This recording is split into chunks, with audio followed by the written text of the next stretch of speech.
Hello everyone! Welcome back to my channel, Kisses of Bohol. And for today's video ay magluluto tayo ng lumpiang gulay. Ayan yung ating mga ingredients, ang ating toge, lumpia wrapper, cabbage, carrots, squash, shrimp, at syempre, ayan yung katas ng ulo ng shrimp na dinikdik natin. At syempre, hindi mawala ang garlic. Ayan, suti time. Next naman ay ang ating onion at ang ating slice na shrimp. Hintayin lang natin na mag-change ang color, guys. Then, i-add naman natin ngayon ang ating carrots and squash. Pagsabayin na natin, guys. Iwasan po nating ma-overcook. So, next naman natin ay ang ating pinaka-main na dish, ang ating toge. Syempre, guys, yan yung pinakamarami. Kaya parang yan yung main nating ingredients. So, simmer lang natin ng 3 minutes, guys. Huwag po nating hayaang ma-overcook kasi i-deep fry pa natin siya. So, ayan. Halo-halo. At syempre, thumbs up na tayo. Then, dito naman tayo sa ating next na portion, ang magra-wrap sa ating nalutong gulay.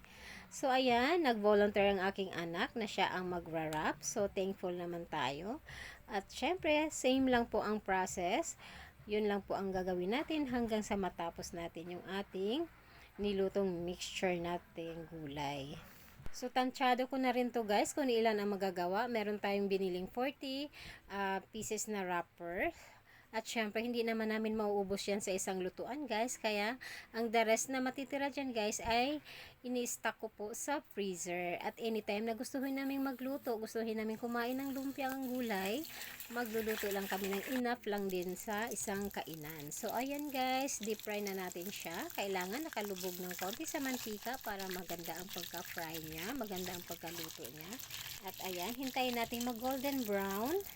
Gusto ko yung tamang-tama lang talaga yung pagka-golden brown. Ayoko rin ng sunog, guys. At hindi lang po dyan nagtatapos, guys. Syempre, gagawa din tayo ng sausawan. Ang ginawa ko naman ay simple lang. Vinegar, soy sauce, sugar, black pepper, and yung ating onion. At syempre, dun sa mga mommies na nakarelate sa akin dyan ako, pwede ko yung mag-comment down below. So, that's all for today, guys. Please don't forget to subscribe, like, and comment below. Bye, everyone!